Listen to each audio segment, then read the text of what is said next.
자, 우리가 그 인생의 목적을 발견하려면요, 하나님과 함께 시작해야 합니다. 릭 워렌이 쓴 책이 목적이 이끄는 삶이라고, 이거는 뭐 우리나라에서만도 100만 부 이상이 팔렸고 전 세계적으로는 1억만 부 이상이 팔렸대요. 어마어마하죠.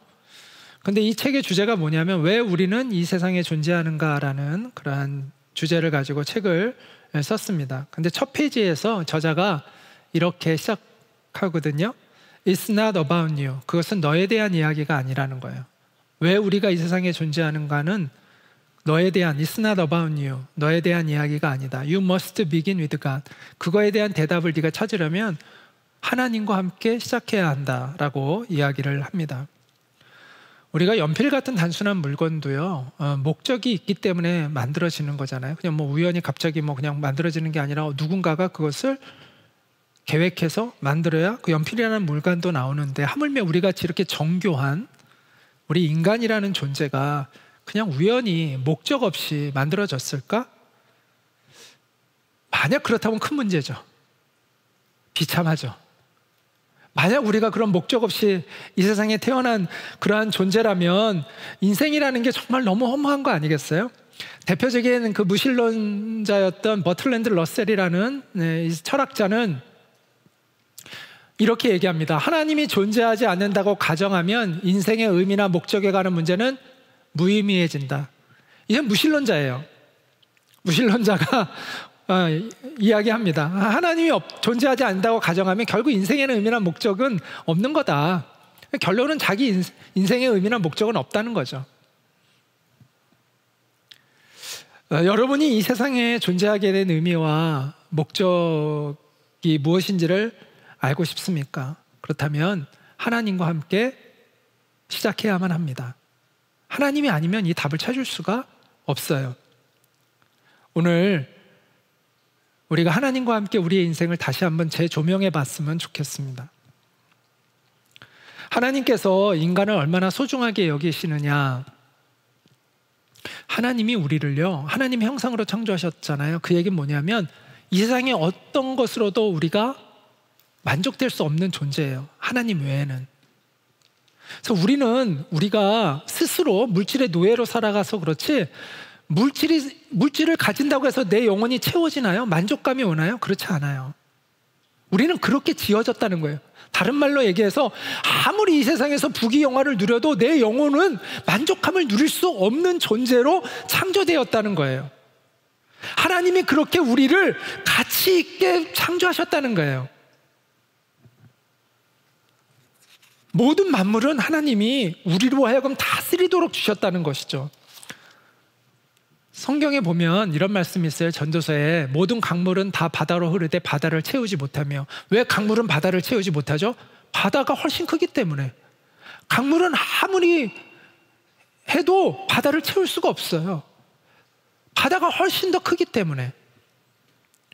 마찬가지예요.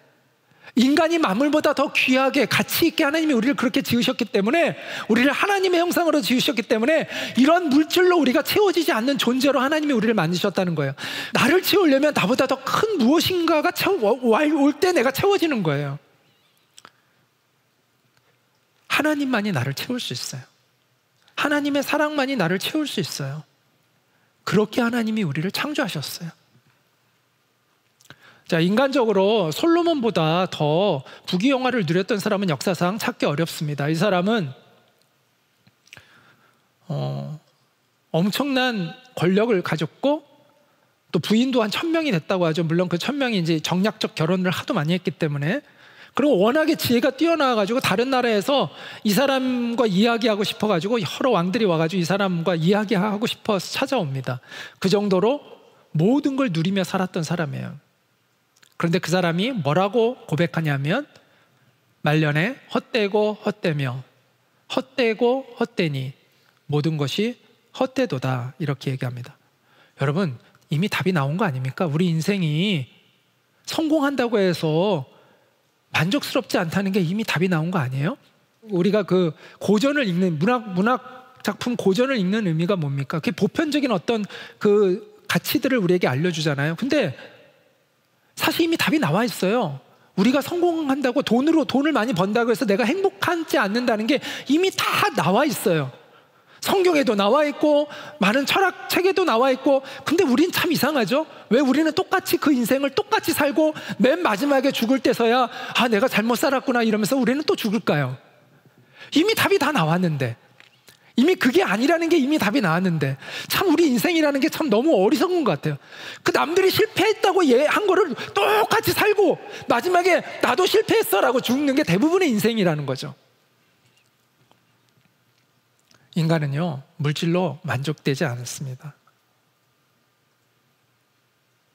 우리 스스로가 물질의 종처럼 살아서 그렇지 우리는 원래 그렇게 창조되어진 존재가 아닙니다. 이게 사실 기쁜 소식이에요. 이 자체가 하나님이 우리를 그렇게 하나님으로만 채워지는 그런 귀중한 존재로 하나님의 형상으로 우리를 지으셨다는 것이죠. 그래서 우리가 하나님을 만나야 합니다. 그래야 채워져요. 부부들도요, 서로 간의 사랑을 갈급해 하잖아요. 자기가 채워지지 않으니까. 참 사람은 이상해요. 자기도 사랑을 주지 못하면서 자기는 또 다른 사람한테 엄청 사랑받기를 원해요. 그러니까 불행하죠. 근데 자기도 못하는 걸 남한테 자꾸 요구해요. 그게 우리 인간의 모습이잖아요. 그런데 그거는요, 하나님만이 채우실 수 있는 거예요. 하나님만이 채울 수 있는 거를 자꾸 다른 사람들에게 기대하고 있으니까 얼마나 불행해요. 얼마나 다른 사람을 고통스럽게 하며 살아요. 그래서요, 부부도요, 서로가 하나님을 만나야 진정한 아름다운 가정을 이룰 수 있다고 저는 생각해요. 하나님을 만날 때 우리 인생의 방황이 그치게 됩니다. 그리고 우리의 의미와 목적을 찾게 됩니다. 그럼 우리가 어떻게 하나님을 만날 수 있을까요?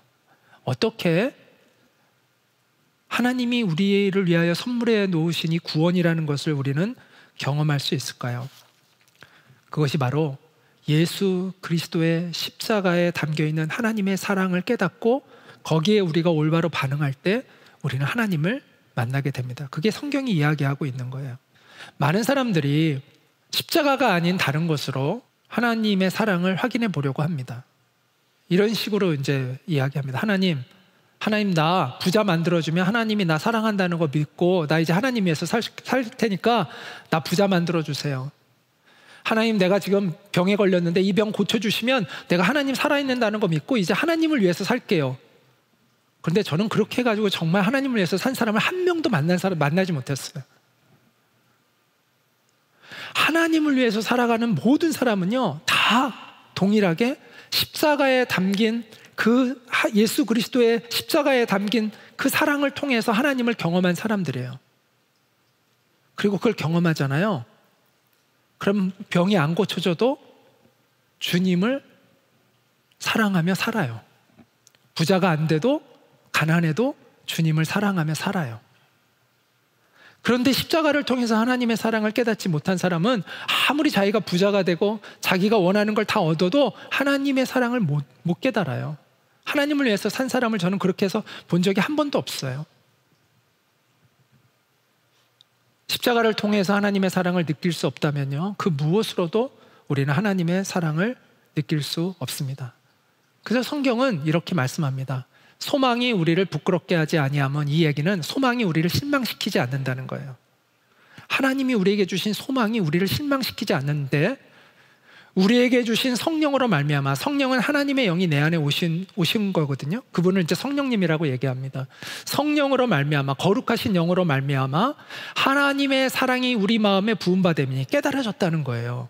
성령님이 내 안에 오셔서 하나님의 사랑을 내게 깨닫게 해주셨는데, 뭘 깨닫게 하셨냐면 우리가 아직 연약할 때 기약대로 그리스도께서 경건하지 않은 자를 위하여 죽으셨다. 이게 십자가잖아요. 의인을 위하여 죽는 자가 쉽지 않고 선인을 위하여 용감히 죽는 자가 가끔 있거니와, 이제 이게 굉장히 중요합니다. 우리가 아직 죄인 되었을 때, 예수 그리스도께서 우리를 위하여 죽으심으로, 그 다음 구절에 뭐라고 나오죠? 하나님께서 우리에 대한 자기의 사랑을 확증하셨느니라. 하나님의 심장을 보여줬다는 거예요. 예수님, 죄인인 우리를 위하여 죽으신 예수님을 통해서 우리를 향한 하나님의 마음을 내가 보였다라고 말씀하고 있는 것입니다. 하나님을 만나려면요, 우리가 아직 죄인 되었을 때라는 이 말의 의미를 알아야 왜 이 십자가가 주님의 사랑인지를 깨닫게 돼요. 우리는 흔히 죄라고 얘기하면 비도덕적인 행위들을 생각합니다. 우리는 인간적인 차원에서만 자꾸 죄를 이해해요. 우리가 다른 사람에게 손해만 안 끼치면 되지라고 생각하는 그런 차원에서, 그건 사회적 계약 관계에서의 죄인 거잖아요. 우리는 그 차원에서만 이해해요. 근데요, 그거는요, 이 겉으로 드러나는 건 죄의 열매에 불과합니다. 우리 안에는요, 죄의 열매만 있는 게 아니라 죄의 뿌리가 있습니다. 뿌리는 마음속에 있는 죄들이죠. 그걸 우리가 죄성이라고 얘기하잖아요. 우리가 TV 보면서 저런 인간, 저런 정말 어떻게 저런 악한 인간이 있어? 라고 생각하죠. 근데 우리가 그 사람들처럼 똑같은 환경에서 자랐다면 우리도 그렇게 될 확률이 매우 높습니다. 물론 다 그렇게 되는 건 아니겠지만 그렇게 될 확률이 많습니다. 왜냐하면 우리 안에도 그들과 똑같은 근원적인 죄성들이 우리 안에 있기 때문입니다. 우리가 그 사람과 똑같은 환경과 조건에서 우리가 자랐다면 우리도 그 사람처럼 될 확률이 매우 높다라는 거예요. 여러분, 미움을 품지 않고 사는 사람이 있나요? 여러분 다 미움을 품어봤죠? 근데 살인이라는 게 원인이 뭐예요? 미움과 분노 아닙니까? 미움과 분노가 어떤 상황에 맞부딪히면 그게 살인이 될 수 있는 거예요. 그러니까 살인이라는 이 행동 전에 미움과 분노라는 것이 있잖아요. 근데 우리도 다 미움과 분노가 있다는 거죠. 그래서 경우에 따라서는 우리도 살인을 저지를 수 있는 가능성을 갖고 있는 사람들이에요. 여러분 안에 음욕이 없는 사람이 있나요? 다 음욕이 있잖아요. 저도 마찬가지고. 이게 상황과 조건이 되면 언제든지 간음이 될 수 있는 거죠. 우리 마음속에 탐심이 없는 사람이 있나요? 다 탐심 있잖아요. 그것이 어떤 상황과 조건이 맞으면 도둑질이 되는 거예요. 우리가 도둑질이라는 게 뭐 남의 집을 담 넘어가가지고 남의 집에 물건을 훔쳐야만 도둑질입니까? 거짓말로 비즈니스 하는 것도 도둑질 아닙니까? 뇌물 받고 하는 것도 도둑질 아닙니까? 우리 안에 있는 그 탐심이 우리로 하여금 그런 죄를 짓게 하는 거잖아요. 이처럼 죄의 열매가 겉으로 드러나지 않는다고 해서 우리가 깨끗하냐? 절대 그렇지 않습니다.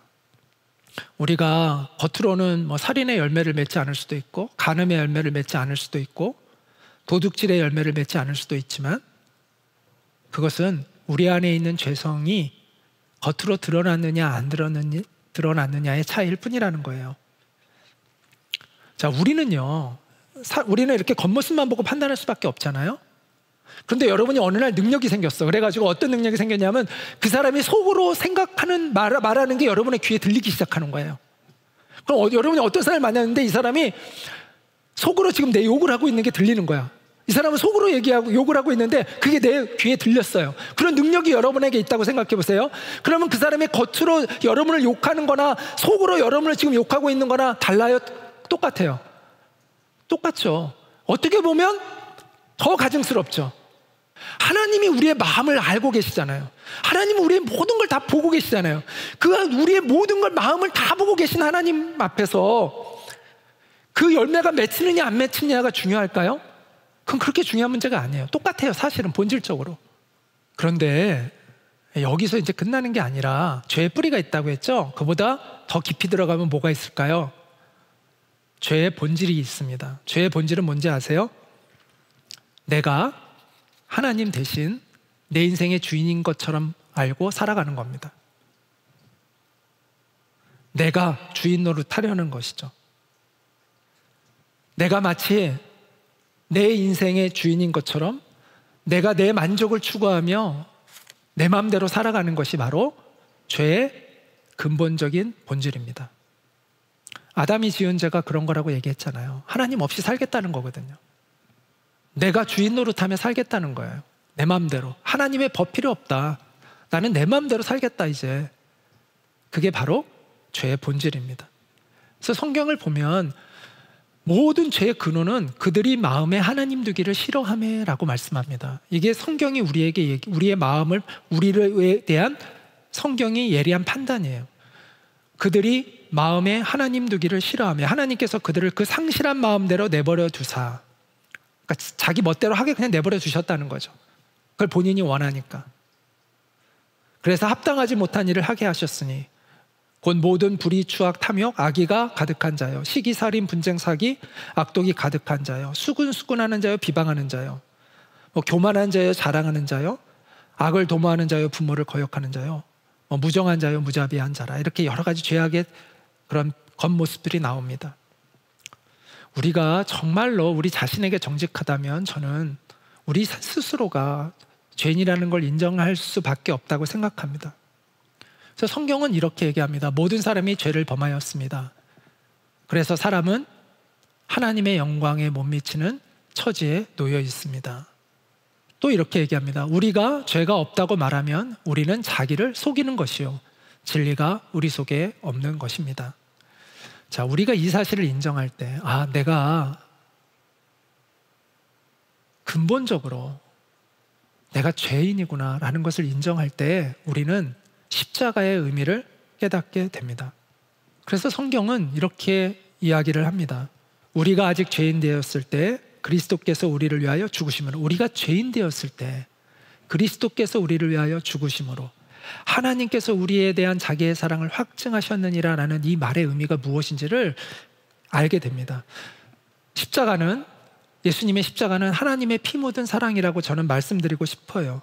십자가는 원래 누가 달려 있어야 되냐면 내가 죄에 대한 값을 지불하기 위해 내가 있어야 되는 자리인데 우리가 없잖아요.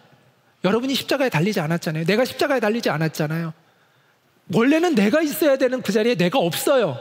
대신 나를 대신해서 하나님의 아들이 피투성이가 되어가지고 거기서 내가 받아야 할 그 죄의 형벌을 대신하여 받고 계신 것이 바로 십자가입니다.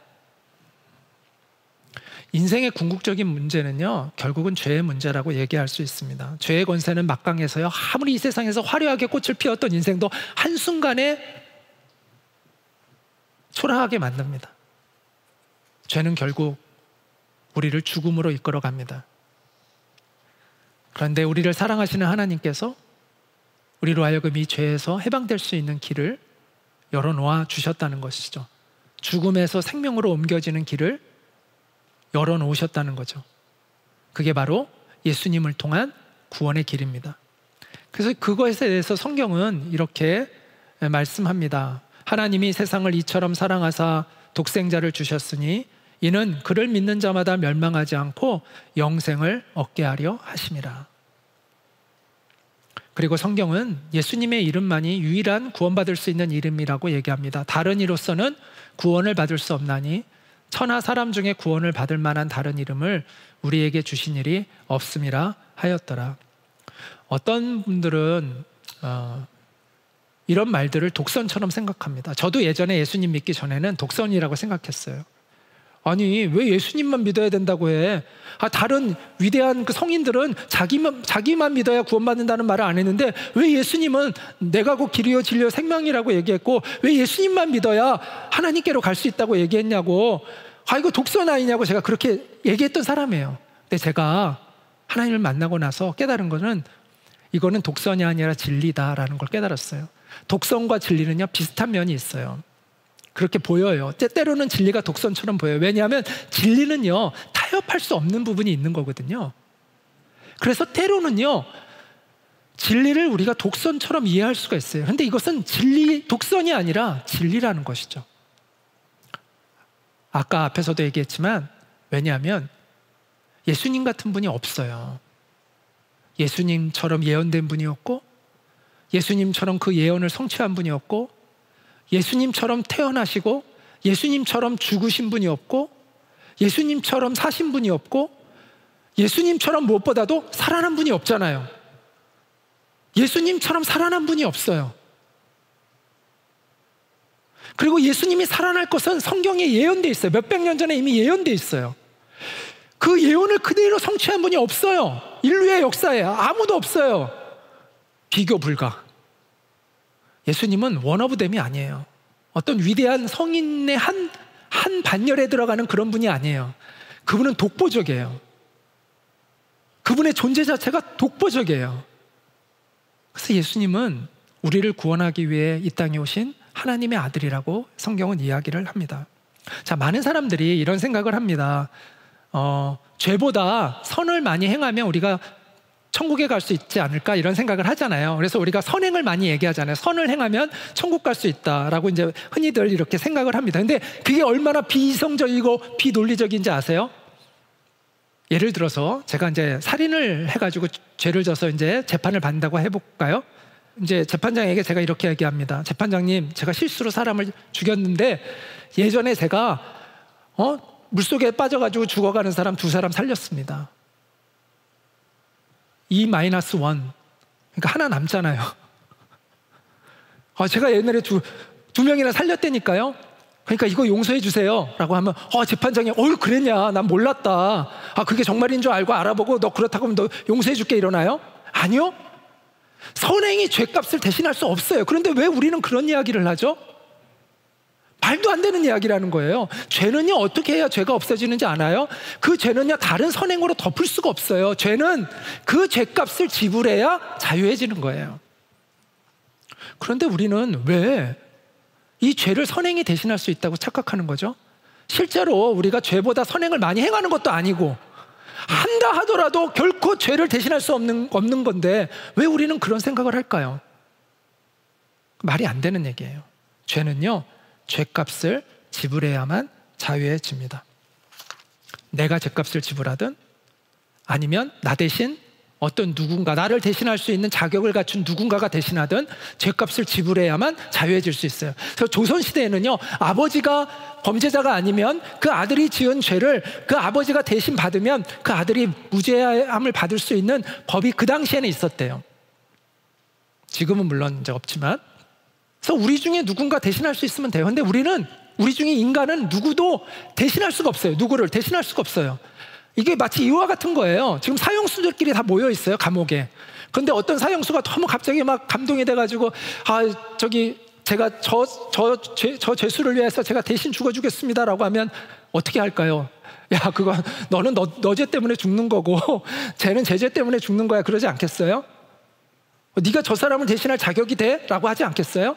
마찬가지예요. 우리는 누구도 자신의 죄값으로 죽는 거지 누구를 대신할 수 있는 자격이 없어요.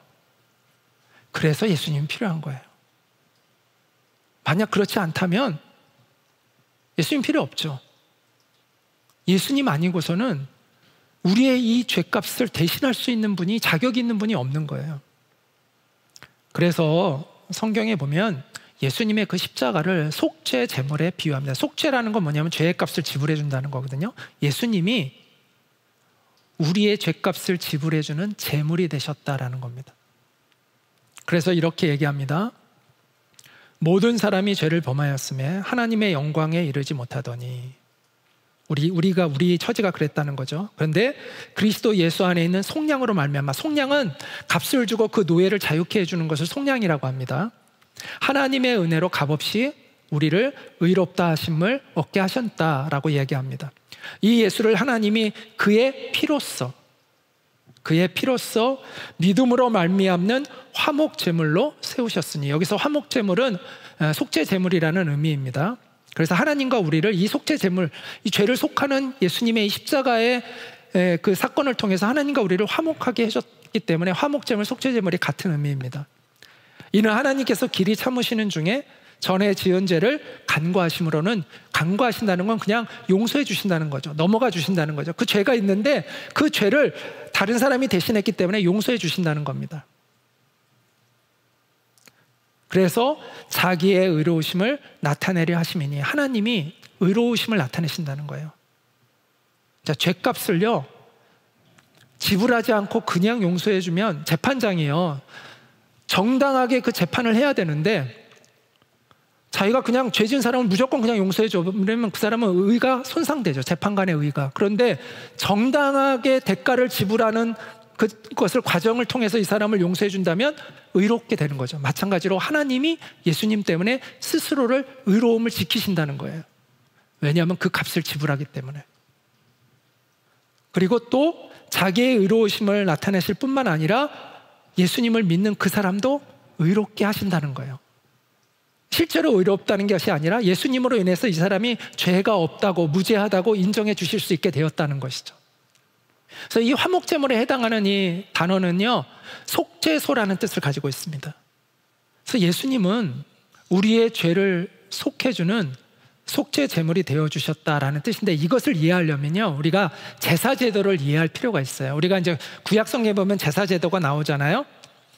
이제 이스라엘에서 하나님 앞에 사람들이 나아가서 제사를 드릴 때는 이 희생제사라는 걸 드립니다. 이 희생이라는 말은 짐승을 희생시켜 드리는 제사라는 거예요. 자, 하나님 앞에 사람이 나아갈 때는요, 반드시 자기의 죄값을 대신하는 그 희생 제물을 드려야 돼요. 근데 이 피는요, 성경에 보면 피는 생명을 의미합니다. 그래서 사람이 자신의 죄값을 지불하려면 원래는 내가 피 흘리고 죽어야 되는 게 원래예요. 그런데 그러면 다 죽는 거죠. 그래서 하나님이 불쌍히 여기셔서 그러지 않도록 나를 대신해서 짐승이 죽을 수 있도록 법을 만들어 주셔서 거룩하신 하나님 앞에 죄인인 우리가 나아갈 때에는 항상 그 희생 제사를 드리도록 했어요. 근데 아무 짐승이나 가지고 올 수 있는 게 아니라 짐승이 정해져 있어요. 소, 양, 염소. 그리고 가난한 사람은 비둘기. 그리고 흠이 있는 건 안 돼요. 흠이 없는 깨끗한 소나 양이나 염소를 가져와야만 했어요. 그러면 제물을 가져온 사람은 어떻게 하면 머리에 손을 얹습니다. 그 얘기는 뭔 얘기냐면 이걸 죄를 전가시키는 거예요. 내 죄가 지금 이 양에게, 염소에게 전가된다는 것을 선언하는 겁니다. 자, 그리고 나서 저 양이나 염소를 누가 잡을 것 같아요? 우리는 흔히 많은 사람들이 제사장이 잡는다고 생각하는데 그게 아니라 짐승을 가져온 본인이 잡는 겁니다. 그래서 배를 가르고 거기에 있는 내장의 일부를 빼내고 거기 안에 있는 기름을 빼내고 거기서 이제 피를 빼내고 해서 제사장에게 주면 제사장이 그 피를 제단에 쏟습니다. 그리고 그 내장과 그것들을 불에 태워서 이렇게 이렇게 그 향을 냅니다. 이렇게. 그래서 이렇게 하나님 앞에 올려드리는 제물이 됩니다. 이 짐승의 일부가. 이렇게 해서 우리가 용서함을 받게 되는 그런 절차가 있는 거예요. 이것은 우리가 두 가지의 사실을 깨닫게 합니다. 여러분이 직접 짐승을 죽이고 배를 갈라서 거기에 있는 피를 뽑아내서 제사장에게 피를 주고 그 다음에 저 내장들을 빼내가지고 그 사람에게 주면서 여러분 어떨까요? 기분이 좋겠어요? 유쾌하겠어요? 그러지 않죠. 끔찍하죠. 그 현장이라는 게. 거기서 우리는 두 가지를 깨닫게 됩니다. 하나는 우리의 죄가 얼마나 심각한 것인가를 알게 됩니다. 하나님 앞에서 우리가 가진 죄가 얼마나 심각한 것인가를 새삼 깨닫게 됩니다. 또 하나는 뭐냐 하면 그러나 하나님이 우리를 긍휼히 여기신다는 걸 깨닫게 됩니다. 내가 죽어야 되는데 나 대신 이 짐승이 죽게 해주셨다는 거죠. 그래서 하나님이 나를 받아주신다는 거예요. 죄인인데 나를 받아주세요. 그것을 깨닫게 되는 거예요. 하나님은 죄를 절대로 용납하시지 않는다는 것. 그렇지만 하나님께서 죄를 용서해 주시는 길을 우리를 위하여 열어주셨다는 걸 깨닫게 되는 겁니다. 이 희생의 제사는요, 누구를 암시하고 있었던 거냐면 바로 예수 그리스도를 암시하고 있는 거예요. 예수님이 이 땅에 오셔서 십자가에서 죽는 것이 어떤 의미를 지니고 있는가를 이 구약의 제사제도가 암시하고 있는 겁니다. 그걸 우리가 예표라고 합니다. 그래서 성경은 예수님의 이 죽음은 영원한 속죄라고 얘기합니다. 영원한 속죄 제사. 자, 과거에 우리가 이스라엘 시대에 제사를 드릴 때는 죄를 깨달을 때마다 계속 그 제사를 드려야 되는 거예요. 그런데 예수님의 이 십자가는 한 번에 완성되는 제사라는 거예요. 그래서 성경에 보면 이렇게 단번에라는 말이 계속 반복됩니다. 예수님의 죽으심은 죄에 대하여 단번에 죽으심이요, 이래로 끝난다는 거예요. 그가 살아계시면 하나님께 대하여 살아계심이니 라고 얘기합니다. 또 그리스도께서 단번에 죄를 위하여 죽으사 의인으로서 불의한 자를 대신하셨으니 이는 우리를 하나님 앞으로 인도하려 하심이라. 또 이렇게 얘기합니다. 염소와 송아지의 피로 하지 아니하고 오직 자기의 피로 영원한 속죄를 이루사. 여기서 영원한 속죄라는 표현이 나오죠. 단번에 성소에 들어가셨느니라 이렇게 얘기합니다. 여기서 단번에 성소에 들어가셨다고 하는데, 우리가 이 말을 이해하려면 구약시대의 그 성전 안에는요, 지성소라고 해가지고 거룩한 곳 중에서도 거룩한 곳이라고 해가지고 1년에 단 한 차례 제사장 중에서 가장 높은 제사장이 단 한 번만 들어가서 제사를 드리는 장소가 있었어요. 그래서 그날을 대속죄일이라고 해요. 그 안에는 저게 있어요. 저게 이제 언약궤인데요, 저 안에 이제 십계명이 들어가 있어요. 그리고 이렇게 천사처럼 이렇게 날개를 하고 있는 그러한 이제 모습으로 이렇게 저렇게 되어 있는 그 언약궤, 저런 모양으로 되어진 언약궤가 지성소 안에 있는데 1년에 단 한 차례 제사자 단 하루 그날 이제 4번 정도 왔다 갔다 합니다. 3-4번 정도를 왔다 갔다 하는데 단 하루 대제사장이 그날만 들어갈 수 있었어요. 그럼 그날 가서 뭐 하냐? 1년 동안 이스라엘이 지었던, 그리고 1년 동안 백성들이 지었던 모든 죄를 1년에 한 번씩 전체적으로 속죄를 받는 거예요. 개인적으로는 각자 깨달을 때마다 제사를 드렸지만 이스라엘 전체의 죄, 그리고 우리가 미처 깨닫지 못한 모든 죄들을 1년에 한 번씩 저렇게 제사를 드려서 속죄를 했어요. 그런데 예수님의 죽으심은 뭐라고요? 1년에 한 번도 아니고 매번도 아니고 단 1회로 끝나는 그런 죽음이라고 성경은 이야기합니다. 한 번으로 완성되는 제사라는 거예요. 그래서 예수님이 십자가에서 죽으실 때 어떤 일이 있었냐면, 저 지성소는 약 10cm 두께의 아주 두꺼운 실로 짜여진 천막으로 돼 있었어요. 근데 그 천막이 찢어지는 사건이 있었습니다. 예수께서 큰 소리를 지르시고 숨지시니라. 십자가에서 숨지신 거죠. 이에 성소 휘장이, 성전에 있던 성소의 휘장이 위로부터 아래까지 찢어져 둘이 되니라. 예수님의 이 죽음이 하나님과 우리 사이에 막혀있는 그 담을 완전히 허물었다는 거죠. 그래서 예전에는 대제사장도 함부로 들어갈 수 없었던 그 하나님의 임재 앞에 우리가 예수님을 의지해서 언제든지 갈 수 있는 새로운 존재로 우리가 회복되었다는 것을 상징하고 있는 것입니다. 자, 이 성소의 휘장이 찢어진 게 엄청난 기적이죠. 근데 이보다 더 놀라운 기적이 있어요. 뭘까요?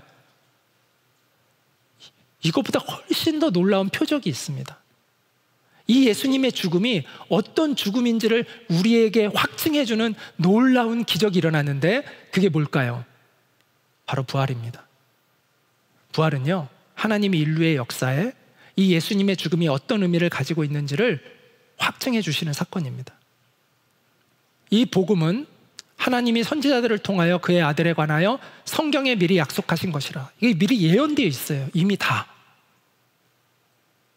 그의 아들에 관하여 말하면 육신으로는 다윗의 혈통에서 나셨고 성결의 영으로는 죽은 자들 가운데서 부활하사 능력으로 하나님의 아들로 선포되셨으니, 예수님의 부활이 하나님의 아들이시라는 걸 증명했다는 것이죠.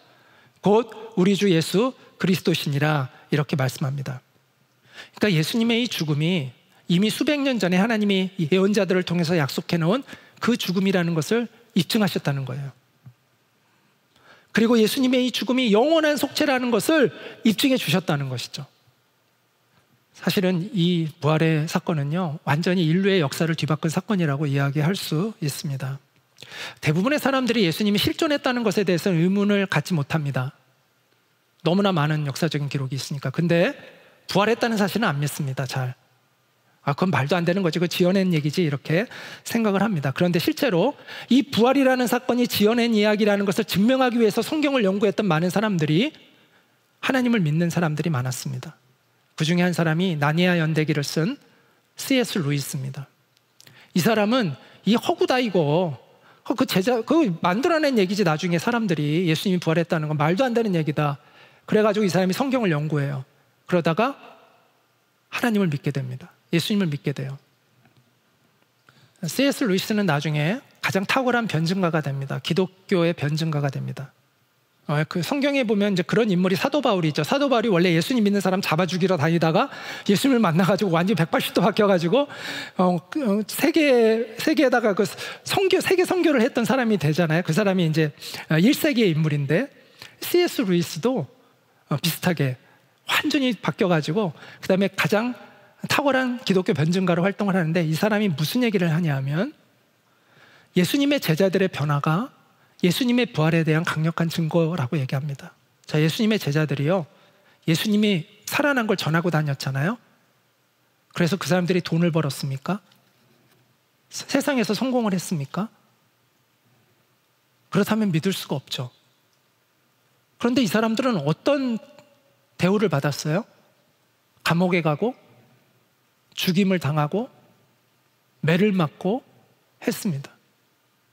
누구도 부인할 수 없는 역사적 진실이잖아요. 도대체 이 제자들은 왜 그랬을까? 여러분이 합리적인 생각을 해보세요. 이성적으로. 이유는 단 한 가지밖에 없죠. 믿기 어렵지만 합리적인 추론은 한 가지밖에 없죠. 그 사람들이 다 동시에 다 미친 사람들은 아니잖아요. 미쳤으면 인류의 역사에 이런 족적을 남길 수가 없죠. 다 정상적인 사람이니까. 역사를 바꾸지, 그 사람들이 다 정신병자였으면 역사를 바꿀 수 있었을까요? 그것도 한 명도 아니고 여러 명이 동시에 다들 막 그렇게 변했잖아요. 그 이유는 단 한 가지밖에 없죠. 뭐예요? 예수님이 살아난 걸 본 거죠. 살아나신 예수님을 만나지 않았으면 그런 삶을 살 수가 없다는 거죠. 그래서 그들은요, 실제로 이 예수님의 제자들은 엄청난 핍박을 받는데 뭐라고 얘기하냐면, 이 예수를 하나님이 살리신지라 우리가 이 일의 증인이로다, 이렇게 고백합니다. 위트니스, 우리가 그 일의 증인이라고 얘기합니다. 그리고 이 제자들은요, 놀랍게 인생이 바뀝니다. 가치관이 완전히 바뀌어요. 도대체 이 제자들의 가치관을 이렇게 하루아침에 바꿀 수 있는 사건이 뭘까요? 자기밖에 모르는 사람들, 권력을 얻기 위해서 서로 다투던 사람들이요, 자기를 내어놓고 희생하고 죽음을 두려워하지 않고 예수님 전하는 사람이 됩니다. 그리고 그들의 변화된 인격에 많은 사람들이 감동을 받습니다. 그들의 새로운 삶과 도덕성에 많은 사람들이 감동을 받습니다. 그리고 그들도 그들이 만난 하나님을 찾기 시작합니다. 그리고 그들도 경험합니다. 예수님이 이 땅에 오시기 약 700년 전에 선지자였던 이사야 선지자가 이런 얘기를 했는데요, 여기에 합당한 사람이 인류의 역사에 누가 있을까요? 그가 찔림은 우리의 허물 때문이요, 그가 상함은 우리의 죄악 때문이라. 그가 징계를 받음으로 우리는 평화를 누리고 그가 채찍에 맞음으로 우리는 나음을 받았도다. 우리는 다 양 같아서 그릇 행하여 각기 제 길로 갔거늘 여호와께서는 우리 모두의 죄악을 그에게 담당시키셨도다. 예수님 오시기 700년 전에 쓰여진 책 이사야서에 기록되어진 예언입니다. 이 말에 합당한 사람이 예수님 외에 누가 있습니까? 그래서 예수님은 이 예언대로 오셨고 이 예언대로 죽으셨습니다. 그래서 예수님이 마지막에 다 이루었다라고 하시고 성경에 이제 맨 마지막에 십자가에서 죽으셨다고 기록되어 있거든요. 근데 예수님이 십자가는요, 사람을요 완전히 땡볕에 피를 흘리게 하고 말라 죽게 만드는 거예요. 그래서 로마인들이 가장 흉악한 범죄자를 처벌하기 위하여 만드는 게 십자가형이에요. 그냥 한 번에 죽이면 좋잖아요. 근데 그게 아니라 완전히 말려 죽이는 거예요, 사람을. 그럼 여기에 양쪽에 못을 박고 발에도 양쪽에 못을 박잖아요. 그럼 사람의 힘이 이렇게, 체중이 이렇게 밑으로 쏠리잖아요. 그럼 어마어마한 고통이 온대요. 그리고 심장이 막 쪼여오고 숨을 쉴 수가 없대요. 그래서 그걸 하기 위해서 힘을 버티고 다시 이 못 박힌 손과 발에다 힘을 주고 몸을 일으켜서 숨을 한번 들이쉬는 거예요. 그리고 다시 내쉬는 순간 몸이 축 늘어지는 거예요. 그럼 다시 숨을 쉬기 위해서 몸을 다시 힘을 들어서 숨을 쉬는 거예요. 이거를요, 예수님은 6시간 하시고 돌아가셨어요. 근데 그건 굉장히 빨리 돌아가신 거예요. 어떤 사람은 하루가 지나도 안 죽는 사람도 있었대요. 예수님이 그런 극심한 고통을 6시간 겪고 입이 다 마르고 터지고 하는 속에서 예수님께서 내가 목이 마르다라고 하셨어요. 그러니까 누가 신포도주를 입에다 대줘서 그 목을 살짝 축이게 해줬어요. 예수님이 왜 내가 목이 마르다라고 라고 하셨을까요? 그는 하실 말씀이 있었기 때문이에요. 마지막으로 하실 말씀이 있었어요. 그게 뭐냐면, 그래서 예수님이 그 마지막 고통 속에서 온 힘을 다해서 그 타는 목을 잠시 채우고 이렇게 축이고 온 힘을 다해서 마지막으로 하신 말씀이 다 이루었답니다. 뭘 다 이루었다는 것일까요? 하나님이 약속하신 것을 내가 이루었다는 거죠. 하나님이 나를 이 땅에 보내신 목적을 내가 이루었다는 거죠. 하나님과 단절되어 살아가고 있는 사람들을 다시 하나님과 회복시키는 그 일을 내가 다 이루었다라고 말씀하시고 돌아가신 거죠. 그리고 이 죽음이 하나님이 약속하신 메시아의 그 사역이었다는 것을 무엇으로 증명했다고요? 부활로 증명해 내신 것입니다.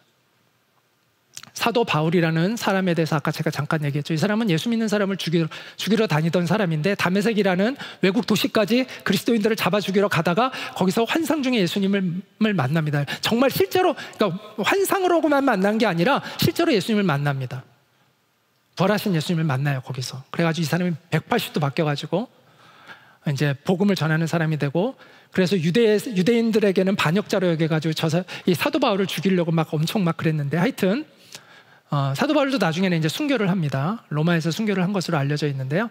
이 사도 바울이 이제 빌립보라는 감옥에 갇혀 있으면, 성경에 이제 그 이야기가 나오는데요. 빌립보라는 감옥에 갇혀 있는데 감옥에서 지진이 납니다. 그러니까 감옥 문이 열렸어요. 그 간수가 자다가 지진이 일어나고 눈을 딱 깜짝 놀랐더니 감옥 문이 열려 있는 거예요. 그래서 이 간수가 자결을 하려고 해요. 왜냐하면 다 도망간 줄 알았거든요. 문이 열려 있으니까. 그 자기가 책임을 져야 되잖아요.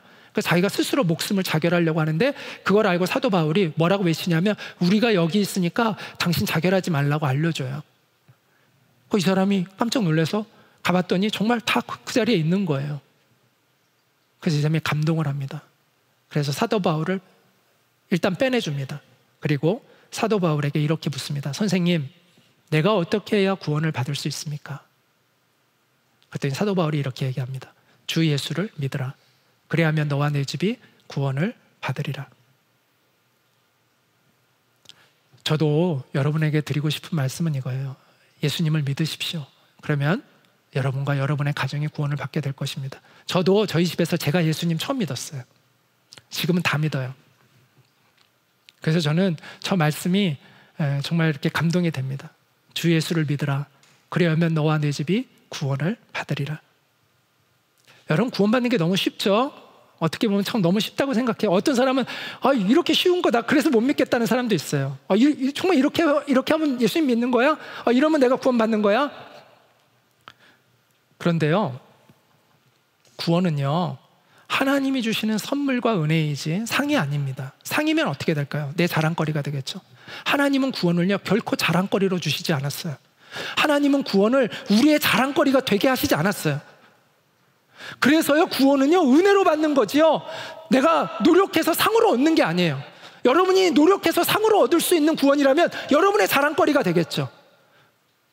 그런데 성경은 이것은 하나님이 주시는 선물이래요. 너희는 그 은혜에 의하여 믿음으로 말미암아 구원을 받았으니 이것은 너희에게서 난 것이 아니요 하나님의 선물이라. 행위에서 난 것이 아니니 이는 누구든지 자랑하지 못하게 함이라. 이렇게 말씀하고 있습니다. 여러분, 믿음이 뭘까요? 물론 믿음은 굉장히 다양한 스펙트럼을 가지고 있습니다. 그래서 하나님께 순종하는 것도 믿음이고요, 고난을 잘 하나님의 약속을 붙들고 고난을 이겨내는 것도 믿음이라고 할 수 있는데, 구원받는 믿음은, 구원받는 믿음, 믿음의 첫 시작에서 얘기하는 가장 중요한 구원받는 믿음은요, 어떤 걸 얘기하는 거냐면 하나님이 주시는 선물을 감사히 받는 것이 믿음이에요. 하나님의 사랑으로, 선물은 호의로 주는 거잖아요. 그 사람이 어떤 됨됨이를 보고 주는 게 아니라 상은 됨됨이를 보고 주죠. 업적을 보고 주는 거죠. 선물은 내 호의에 의해서 주는 거예요. 구원은 하나님의 호의에 의해서 주는 거예요. 내 됨됨이와는 상관없이 하나님의 은혜로 주시는 거예요. 믿음은 그것을 감사히 받아들이는 것이 믿음이라는 거예요. 그러면 제가 여러분에게 호의로 여러분에게 선물을 줬어요. 그럼 그 선물은 이제 여러분의 것으로 여러분이 그 선물을 누리며 살잖아요. 마찬가지로 우리가 감사히 그 구원의 선물을 받으면 이제 내가 그 구원을 누리며 살게 되는 거예요. 하나님이 여러분에게 은혜로 주시는 이 구원의 선물을 여러분이 감사히 받으시기를 축복합니다. 여러분은 지금 절망과 소망 사이에, 우리는 절망과 소망 사이에서 태어나서 살아간다고 생각해요. 그러니까 무슨 말이냐면 이제 갈림길에 있다는 거죠. 우리 인생, 이 땅에서의 사는 인생이 의미가 있는 것은 우리가 어쨌든 이 기회가 있는 거거든요. 이 양쪽의 갈림길, 영원한 죽음과 영원한 생명의 갈림길에서 우리는 살아가고 있습니다. 이 땅에서 있는 동안에 그 기회가 있는 거죠. 그런데 성경은요, 뭐라고 얘기하냐면 이렇게 얘기합니다. 우리가 소망으로 구원을 얻었음에 보이는 소망이 소망이 아니니 보는 것을 누가 바라리요. 자, 여러분 눈에 보이는 것 중에서 영원한 것이 있습니까? 없습니다. 눈에 보이는 건 영원한 것이 없어요. 그런데 우리는 눈에 보이는 것에 우리의 소망을 두고 살잖아요. 그래서 우리는 결국 절망할 수밖에 없어요. 눈에 보이는 것에 소망을 두면 절망할 수밖에 없어요. 근데 성경은 뭐라고 얘기하냐면 눈에 보이는 소망은 진정한 소망이 아니래요. 진정한 소망은 눈에 보이지 않는 어떤 것에 있다는 거예요. 저는 이런 생각을 했어요. 우리의 인생의 끝이요, 이 땅이 끝이라면 우리는 결국 절망 속에 사는 것 같아요. 여러분 10년 있다 죽으나 50년 있다 죽으나 100년 있다 죽으나 뭐가 달라집니까? 아, 인간이 잘하면 300살을 산다는데 300살 살다 죽으면 뭐 달라집니까? 결국 절망 아닙니까? 결국 허무해지는 거 아닙니까? 지금 죽으나 100년 있다 죽으나 죽으면 끝이면 그거 허무한 거 아닙니까? 그런 인생은요, 살아도 소망이 없고 죽어도 소망이 없다고 생각해요. 하나님은 살아도 소망이 없고 죽어도 소망이 없는 우리의 인생을 살아도 소망이 있고 죽으면 더욱 소망이 있는 인생으로 바꾸어 주십니다. 저는 그게 구원이라고 생각해요. 그래서 저는 하나님 만나고 이 땅에 살아가는 진정한 의미를 발견했어요. 왜냐하면 영원한 세계를 준비하는 인생이거든요. 이 인생이. 그래서 소중한 거거든요.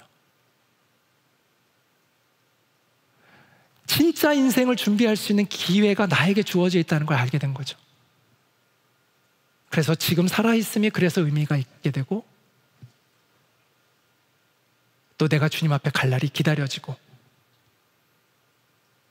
그렇게 되는 거죠. 전용태 변호사라는 분이 계세요. 제가 이분을 전에 한번 만난 적이 있습니다.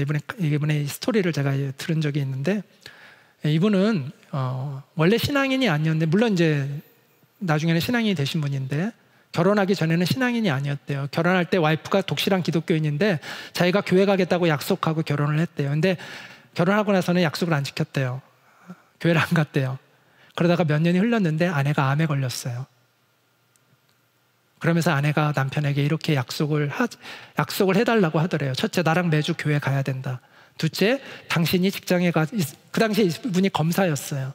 당신이 그 직장 동료들에게 예수님 전해라. 그리고 일주일에 한 번씩 그 사람들과 와서 같이 와가지고 우리 집에서 성경 공부를 해라. 그래서 이분이 이제 아내가 암에 걸렸으니까 마음에 죄책감도 있고 자기가 약속을 그동안 못 지켜서 그때부터는 이제 지키려고 노력을 하기 시작했대요.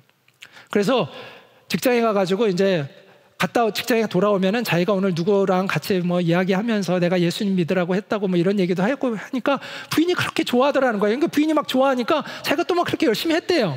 그래서 이제 갔다 오면은 그 이야기를 해주는 거예요. 아, 내가 오늘은 누구 전도했고 뭐 이렇게 얘기를 해주는데 어느 날 부인이 믿을 수 없는 소리를 하더라는 거예요. 자기가 그 소리를 듣고 깜짝 놀랐대요. 뭐라고 얘기했는지 아세요, 부인이? 부인이 막 좋아하면서 이렇게 얘기하더라는 거예요. 여보, 내가 암에 걸린 게 차라리 잘 됐네요. 그러더라는 거예요. 자기가 그 말을 듣는데 너무 충격을 받았대요. 아니, 암으로 지금 투병 생활하면서 그렇게 고통받고 그렇게 병원 다니면서 그렇게 힘들어하고 언제 죽을지 모르는 그 두려움 속에서 살아갈 수밖에 없다고 생각했는데 그런 아내의 입에서 여보, 내가 암에 걸린 게 차라리 잘 됐네요 라고 말하더라는 거예요. 그러면서 이분이 이런 생각을 했대요. 예수 믿는다는 게 이런 거였어? 아, 예수님 믿는다는 게 이런 거였어? 그러면서 이분이 정말 예수님을 만나게 됐다고 하더라고요. 자기도. 여러분, 세월이 빼앗아 갈 수 없는 소망이 있습니다. 죽음도 빼앗아 갈 수 없는 소망이 있습니다. 예수 그리스도 안에 있는 소망입니다. 그 진정한 소망을 여러분도 누릴 수 있기를 축복드리고 싶습니다. 예수님께서 공적인 생애를 시작하시면서 가장 먼저 하신 말씀입니다. 회개하라, 천국이 가까이 왔느니라. 자, 회개하라는 것은 무슨 뜻이냐면 방향을 돌이키는 걸 얘기합니다. 그러니까 하나님 없이 내 마음대로 살던 인생이 이제 하나님을 바라보며 사는 인생으로 돌아서는 것입니다. 하나님께로 돌아서는 것을 의미합니다. 그런 사람은 천국을 경험합니다. 여러분, 천국은요, 우리가 많은 경우에 천국을 잘못 오해합니다. 어떻게 오해하는지 아세요?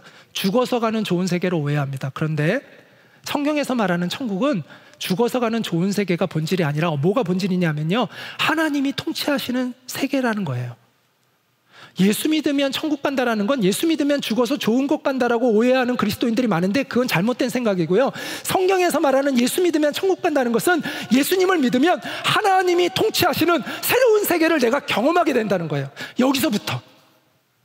여기서 내가 하나님의 나라를 경험하지 않았는데, 여기서 내가 하나님이 통치하시는 새로운 세계를 경험하지 않았는데 내가 죽어서 갈 그 하나님의 나라를 소망하며 산다? 거짓말이죠.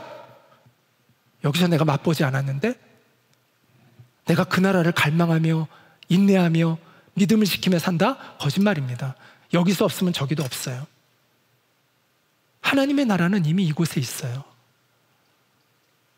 눈에 보이지 않는 세계에 있어요. 그런데 예수님을 만나면 그 세계가 내게 다가와요. 경험되어지는 거예요.